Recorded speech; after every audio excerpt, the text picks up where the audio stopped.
सोने की लंका अपूर्व बनी है मेरी, शक्ति विराजत जहां शंभु भगवान की। कुंभकर्ण संबंधुमं मेघनाद पुत्र मेरो, सेना बली है मुझ निश्चर महान की।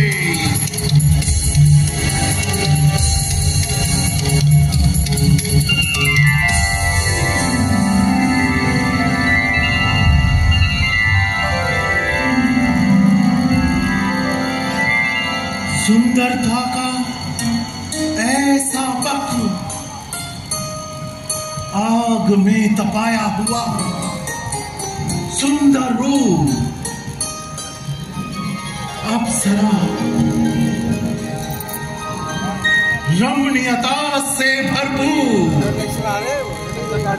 अद्भुत छवि। इसके रूप लावण्य की चमक से सारा वन चकाचौंध हो रहा है।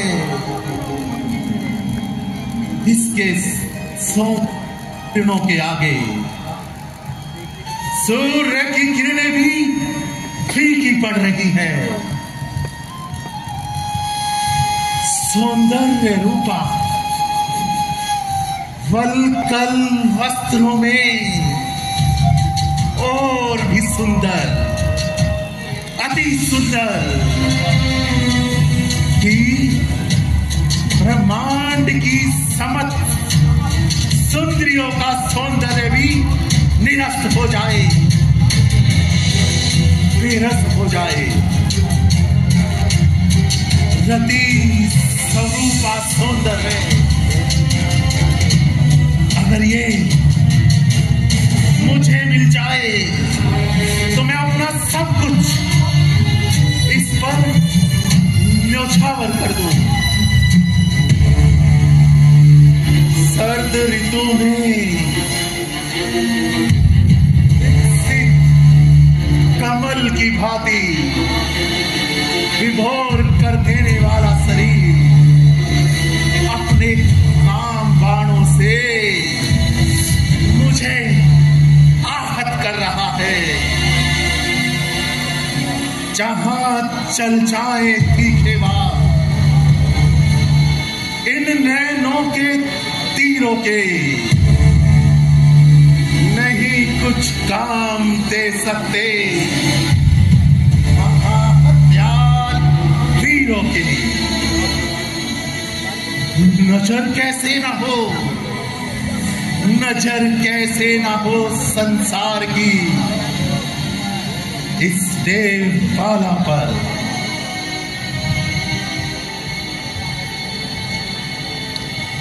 और लालसा और लोलुपता से राण आगे बढ़ा, उसका पांव कमंडल पर लगा और कमंडल से पानी गिरते ही विछीटे वेदवती के मुख पर आन पड़े। कौन हो तुम जो मेरी साधना में विघ्न डाले चले आए?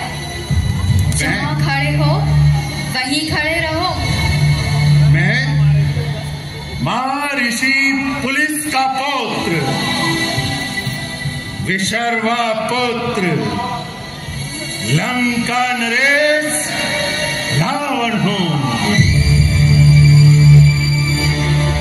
अपनी प्यास बुझाने के लिए मैं नदी की ओर जा रहा था, तभी तुम्हारे द्वारा उच्चारित मंत्र मेरे कानों में पड़े। इस विहड़ उजाड़ वन में इन मंत्रों को सुन अचंभित हो गया। क्या मैं आपसे कुछ पूछ सकता हूँ? पूछो, क्या पूछना चाहते हो? कदाचित यह आश्रम आपका ही है। हाँ, किंतु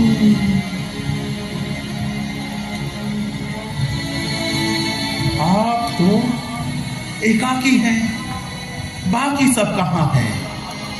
मैं एकाकी ही रहती हूँ। इस बिहड़ उजाड़ वन में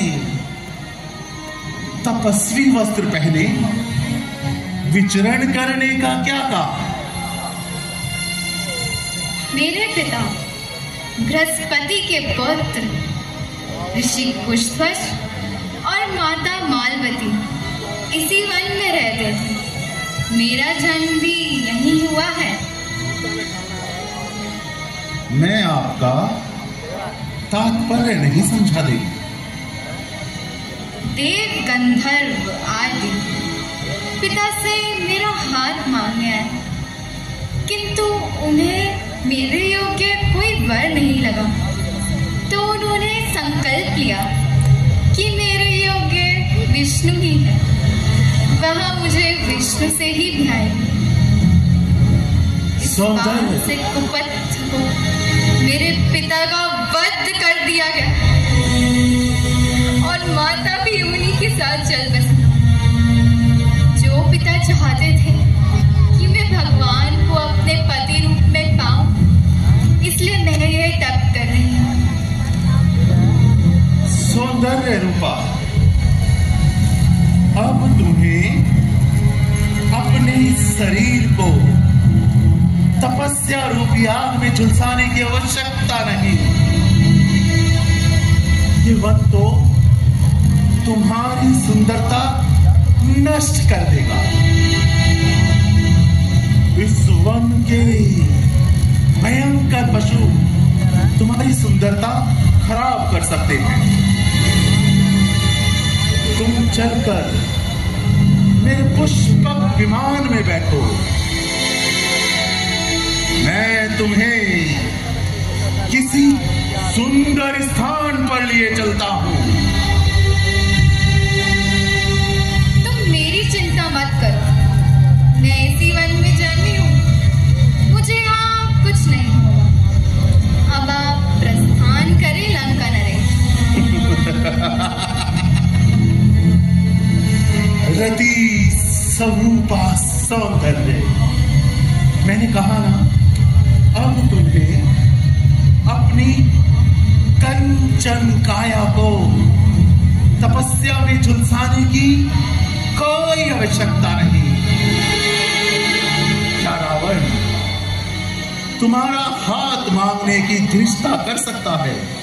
नहीं, मैं खुद को विष्णु को समर्पित कर चुकी हूँ, अन्य किसी पुरुष के बारे में सोच भी नहीं सकती। मेरे पास आने की उदंडता मत करना, अपनी सीमाएं मत लांघना लंका नरेश। विष्णु सुंदरी, अगर उस विष्णु ने तुम्हारी प्रार्थना सुनी होती तो अब तक तुम्हें आकर अपना लेता, तुम्हें यूं वन में भटकने ना देता। क्या पता मेरा भाग्य तुम्हारा निर्णय बदल दे। अगर विष्णु चाहता तो वो मुझे तुमसे कभी भी मिलने ना देता। हो सकता है विष्णु ने ही मुझे तुम्हारे पास भेजा हो। नहीं, मैंने कहा ना, अपनी सीमाओं में रहो। मैं विष्णु की हूँ और विष्णु की ही रहूंगी। सुंदरी, होश कर, आंखें खोल, तेरे ज्ञान पर काहे का पर्दा पड़ा है? क्या तुझे दिखाई नहीं देता तेरे सामने कौन खड़ा है? क्या तूने मुझे इंद्र के समान लंपट समझ लिया? मैं इस संसार का सबसे बलशाली नरेश हूं। तेरी सुख की मेरी आंखों में नृत्य कर रही है। मैं तुझे अपनी रानी बनाने के लिए अति उत्सुक हूं। मुझे तुम्हारी शक्ति और समृद्धि की कोई चाह नहीं।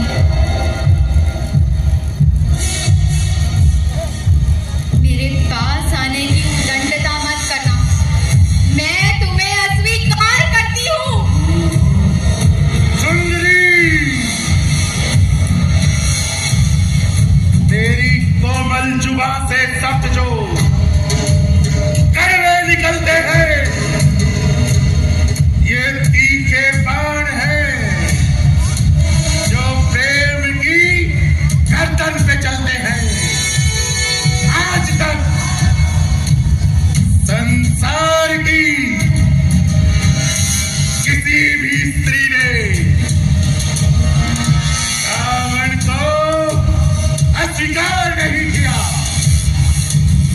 मेरा प्रणय स्वीकार कर और खुद को गौरवान्वित कर।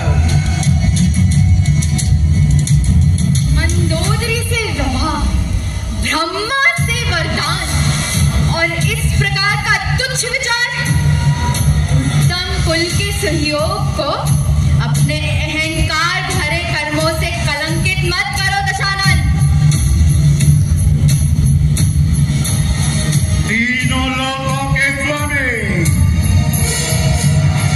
चारों वेदों और 6 शास्त्रों के ज्ञाता रावण को ये सोन चिड़ैया जीवन दर्शन का पाठ पढ़ा रही है। जो हुआ अच्छा हुआ, ध्यान ही बेकार है। देख देख मेरा हाथ अब तेरे गले का हाथ है।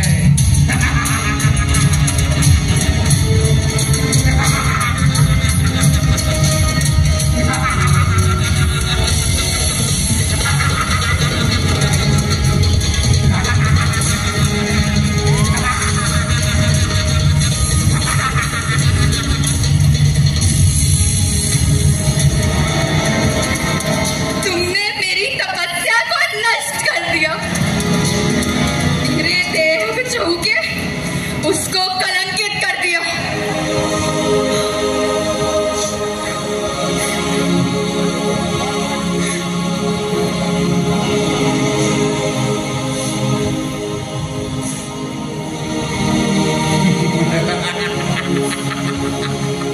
मेरी बात सुनो ऋषिकन्या। बस अब एक शब्द मत बोलना। तुमने मुझे छूकर मेरे